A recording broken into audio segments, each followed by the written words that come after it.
Hey y'all, how you doing? This is Lou from Lou Optics. Usually I'm on camera, but today I had to do a little something different. I have some a few things going on as far as my setup and everything. So I wanted to be at least um, bring some content to you guys today.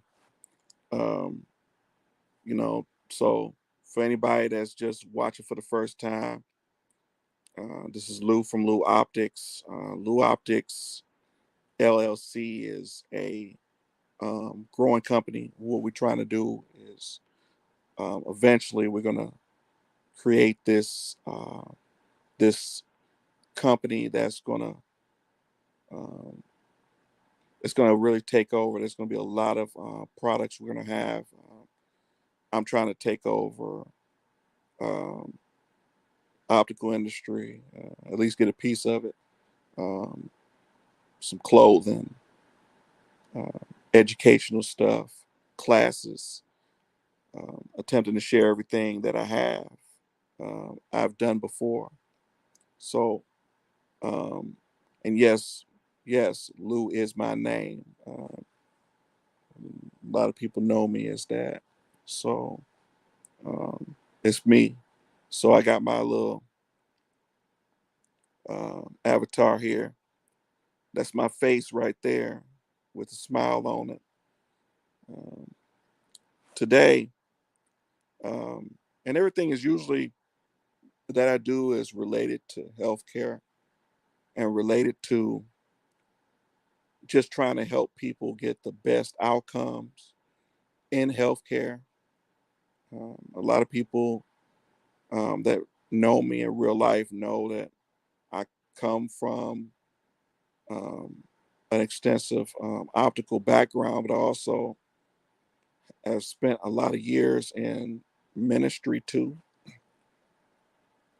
And when I think about how I grew up, my parents, they were direct participants in the civil rights movement years ago. And um, rest in heaven, both mom and dad. Uh, and I think just from that, it kind of shaped, what I would do as far as a particular political party. And, when you grow up in the city, everybody's pretty much assume who you're going to vote for. And even in the classrooms back then, they had like mock elections. So then it was literally like out of 30 students, 28 would say Democrat, two would say Republican. You didn't have no independence, and nobody was rocking with anything independent back then. Now it's like the new thing is I'm going to say I'm independent, but I still end up voting the same way. So it almost negates the argument. But, a lot of interesting things are going on. And there's been a lot of chatter and a lot of talk about whether or not, black and brown people should literally divorce the Democratic Party and do something else. And I think I wouldn't even entertain the thought of doing anything like that if it were not for the fact that I have like plenty of people I rock with that are independent and that are GOP um, oriented. And for that, kind of give me hope on what the other side looks like. Now, if you're talking about my voting record, there was at least a couple of presidencies I did vote GOP. And I'm a conservative person, and people that know me, um, I'm very conservative, or at least I believe I am. Uh, I believe, that, but at the same time, I believe in affirmative action. But I also believe that anything that tries to embrace diversity can be improved, and the shift can change, especially if you have good people. Because I think that the essence of it is that we give good people an opportunity to get a good job. I don't think that people need a job. I think good people that deserve the job should get the job. Uh, we can't just give people jobs for anything. And that goes for even people of which would say privilege. If your nephew need a job, you don't just give him a job, the good job, excuse me, just because he's your nephew. You give him the job because he's qualified. And that is something, I definitely want to explore and talk about, is that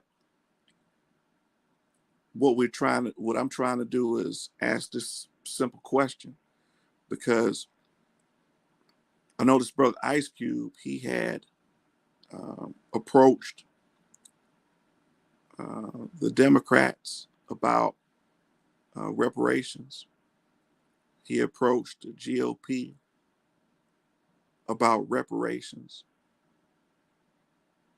And Donald Trump sounded like he met with his representatives, and they drafted something. He took um, a lot of what he was asking for and put it in his platform when he was seeking re-election for the highest office of the United States.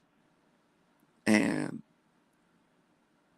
then when he approached the Democrats, um, Joe Biden's team said, we'll talk after election.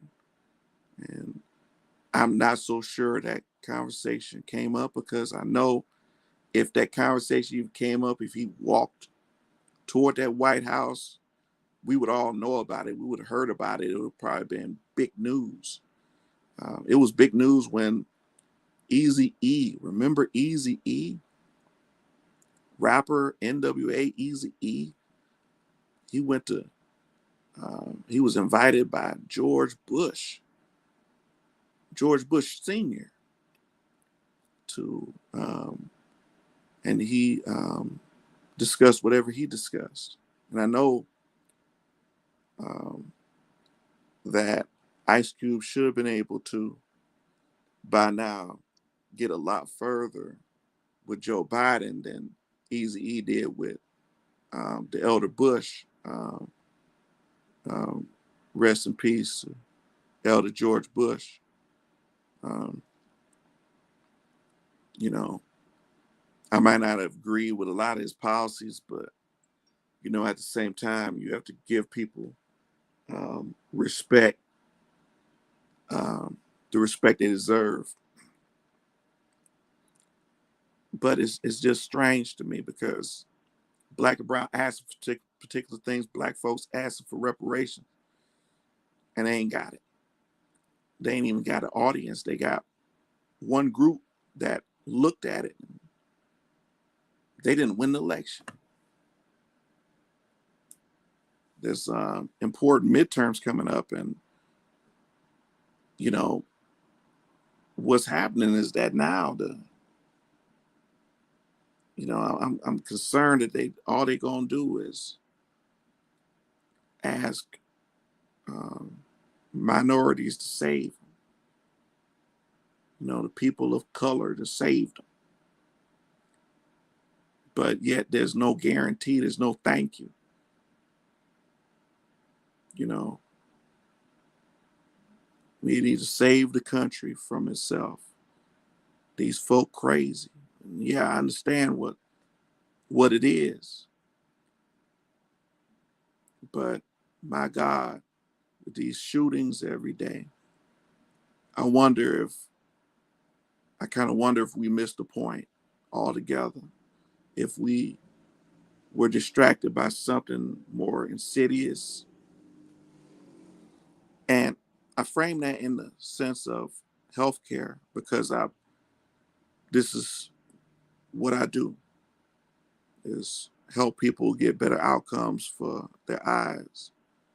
And of course, being responsible enough to identify any systemic issues that happens with the body along the way and help with um, delivering referrals to the proper um, medical professionals. That's what you do. That's what I do.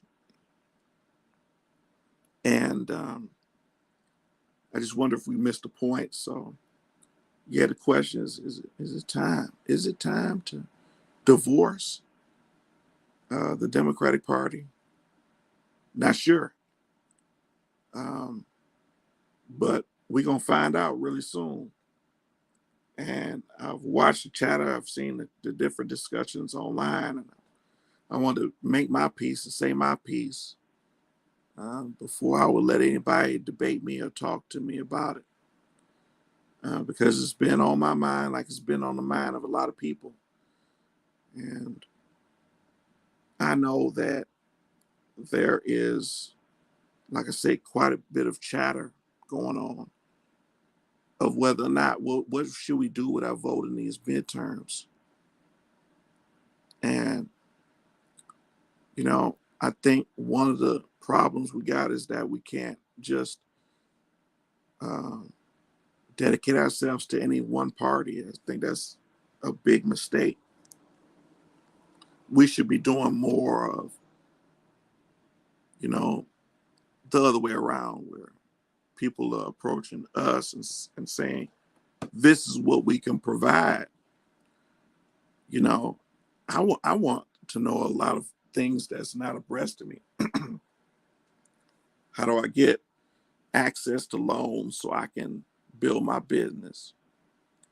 You know, how can I safely uh, deal with hedge funds and stuff like that? I remember late Kobe Bryant, he was all up in those hedge funds. And I'm like, I'm curious about that stuff.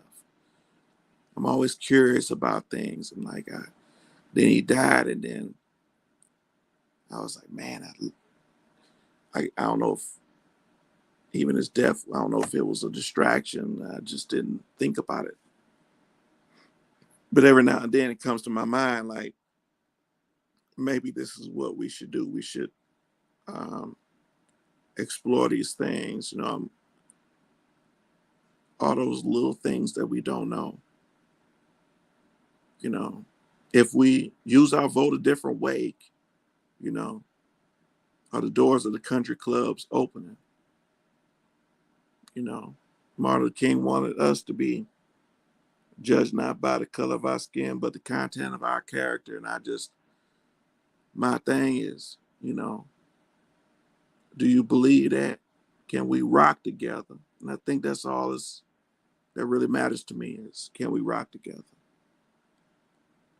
And there's definitely going to be people that's going to be watching and listening. And I probably lose a ton of friends just off the strength of asking. Because I guarantee you, if it was 2 years ago, I'd have people cussing me out already. But what a lot of people are failing to understand is that there's the frustration and anger a lot of working class people had um, in 2012, 2011, 2012, the things they were feeling. And it's like me, um, I was feeling that. Anybody working class, I don't even think it mattered as far as color. It was just, you feel it. You feel that weight, you feel that pain, and you were promised things. And on both sides of the aisle, we was all promised things, and we were looking for particular outcomes and we didn't get it. And I think that's the most important part, is that we didn't get it. We didn't get the outcomes that we've been looking for. We just didn't get it.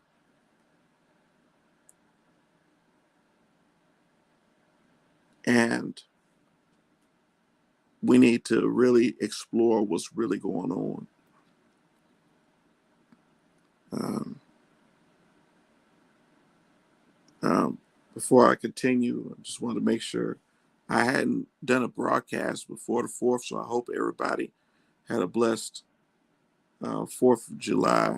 It was kind of like almost like a extended weekend into a Monday, so I'm sure a lot of people took advantage of that and got some good rest. So I hope you rested and are well and refreshed for your day. I know that it's hard to ask this question, but we need to find out. I know that any broadcast that I go on, I talk literally about two things. I talk about reparations, proper reparations, and I think that debt cancellation is one big thing too. You know, an apology is an apology. If you believe you had something stolen from you, if this is a Christian nation, and I'm gonna challenge Christians on this right here, because my Bible that I've read gave an example of a thief that repented, and that person restored the person they stole from fourfold. Now, in my opinion, we can sum it up by saying, if I did you wrong, I'm going to go way above and beyond to prove to you, not only will I restore you, but I want to do everything possible to bring you back to that position God wanted you to be in the first place, in the current time.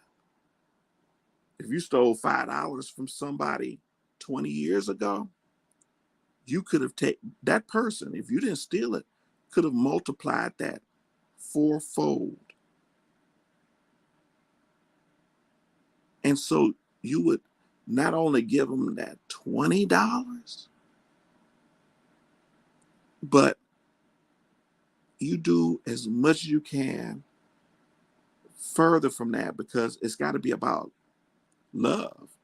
If you're a true American and you say that it was founded on Christianity, then this is what you do. And that's how I guide my life. You might guide your life off of a different book. That's fine. But I don't, all the religions I've ever studied and reviewed, they take, apologizing, they take repentance, they take, a changing of your behaviors and, restoration seriously. So if you about that, then, let's work, let's talk, let's rock together. So my vote is going to be very, very, very important this midterm, because not only is it critical, it's going to send a message. So, and I'm not shy about saying, if those is in office, if they're not trying to move what I want moved, I want them moved out. I've made it clear to people. I've talked to people. I've talked to people in office, and anybody that know me, these are what I'm asking for. I never yell, I never scream, I never curse.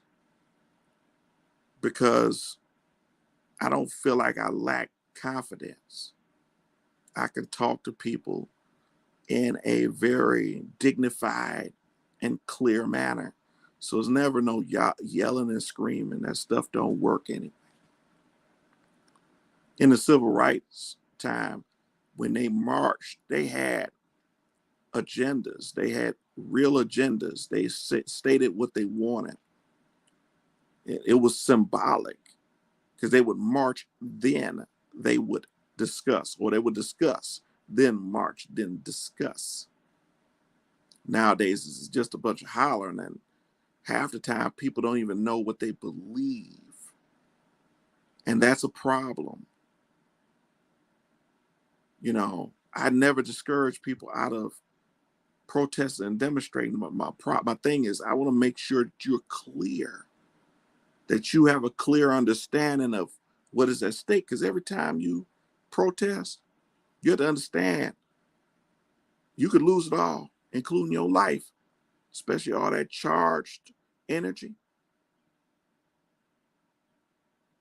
So don't come crying when everything is all lost, because we know that's the risk you take. But back in those days, people wasn't scared of that. They was just like, I'm gonna do the right thing, and if I die, I die.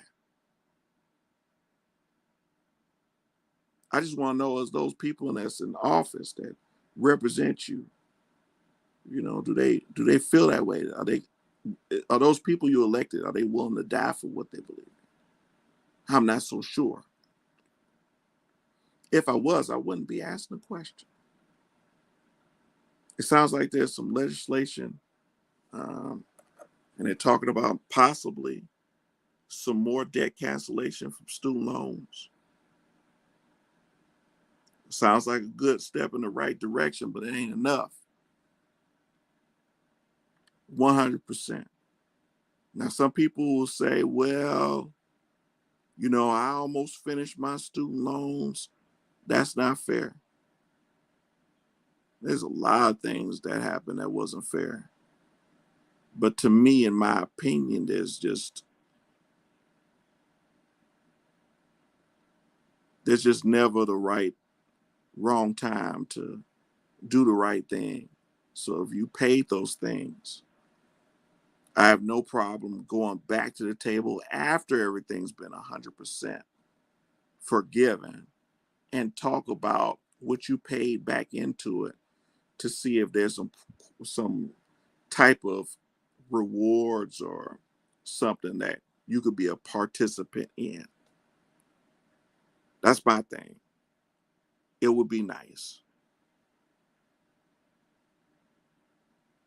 And it sounds like, according to an article in Forbes, they say they laying out the case of why the Supreme Court could actually, you know, turn away what the president is doing. And I don't know if it means that they just don't want him to cancel it, or if there's some procedural problems. I want to know. I just know that $10,000 per student is chump change.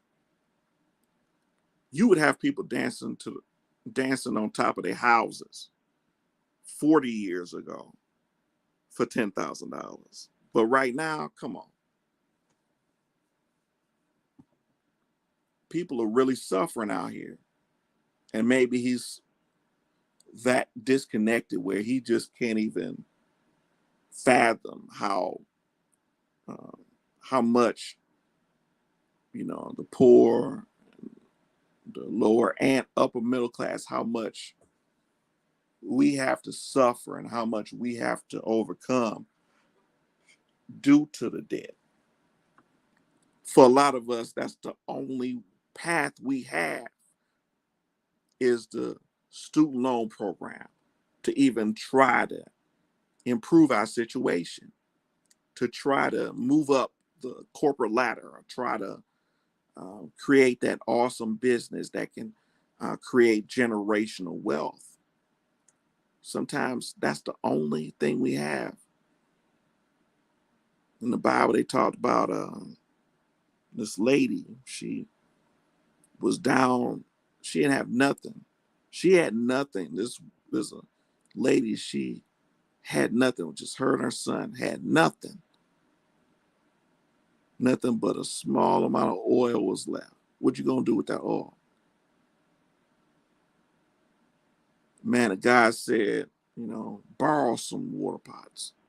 You didn't even have them. Borrow as many as you can find.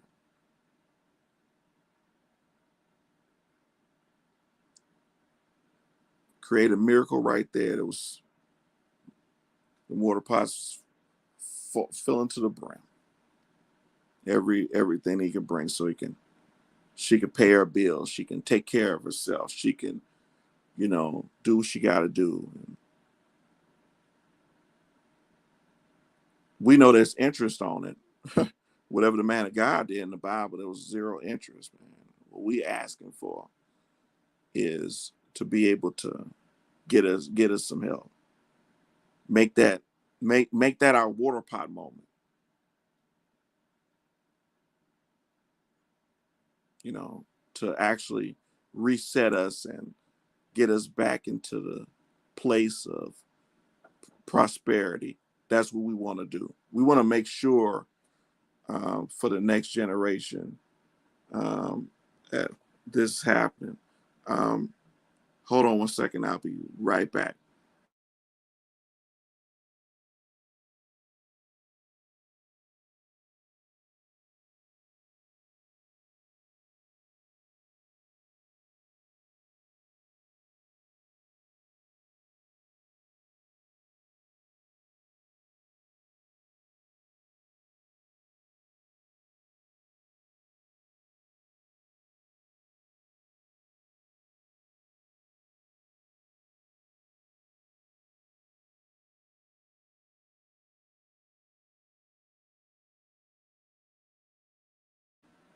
All right, we're back. So I think it's important that we would, be able to go to these politicians and say, hey, my thing is, if you don't do this, that 10,000, what is this? You know that you need to put, for some people, another zero on there or more. Just complete debt cancellation. A lot of us were duped in these loans. A lot of us worked hard. We obeyed a lot of what the economists were saying. Oh, this is going to be the next big thing, and you need to do this and set up your K through 12 schools to support this. And then by the time we got it done and got these degrees, we had nothing, absolutely nothing. So, we gotta make this happen. You know what I'm gonna do? I'm gonna continue. What I'm gonna try to do, I think I might have to add some people to this on the next broadcast, because I won't. I may do something on Facebook, um, because this discussion is important. It's like, you know, if you clean the slate, and then the motivated people, the people that want to do something, if they can do it, God bless them. But the people that's unmotivated, I mean, you did the best you could for them. That's the way I look at it. What can student loan cancellation do? It can affect a lot of things positively. I mean, there's a lot of people that's homeless that wouldn't be. There's a lot of people that would have thriving businesses that aren't. There's a lot of people that are depressed that wouldn't be. The greatest thing you can do for mental health of this country is to actually cancel student loans 100%. A lot of people ain't gonna like it. If you don't like it, whatever. Just know I'm on the other side of that. I'm your political enemy if you don't want 100%, um, you know, student loan forgiveness. That's just how it is. And that's where I'm at. Um, what I'm going to do, I'm going to do a part 2. I'm going to see if I can add something to Facebook as well, just to get people to chime in on the conversation a little bit, just because it's such an important topic. I want people to realize that there's so many things that would be solved if you had 100% student loan forgiveness for everybody. It's kind of like when we had people starting with the flat tax idea, saying, okay, if you make this much, you get this much, and flat tax. Not everybody gonna rock with that, right? But you gotta have a solution. You can't just sit on your hands because something's not perfect. You gotta do something. If there's a problem, you gotta solve it. If you have 100 people starving, you can't just say, well, we'll give no food because we can serve only 20. If you're gonna save 20, save 20. And pray that the other 80 don't die before you can get to them. And if it's already a problem that got that high, then um, you may not change the outcome for everybody, but you at least have to change the outcome for a few people and everything. But I think I'm gonna stop this live stream, and then what I'm gonna do is I'm gonna try to see if I can get um, involve a few other people so that we can get this going. Okay. All right. Okay. We're gonna stop this live stream, and then we're gonna do something else. We're gonna try to see if I can get a few more eyes on it, because I want to see if I can get um, some more people talking about it. All right. And if you're a part of it, if you see this, please hit the subscribe button, like, share, do all three, because we're growing. We're small now, but we're growing. We gotta get going though, and advance the conversation. All right, I'm out.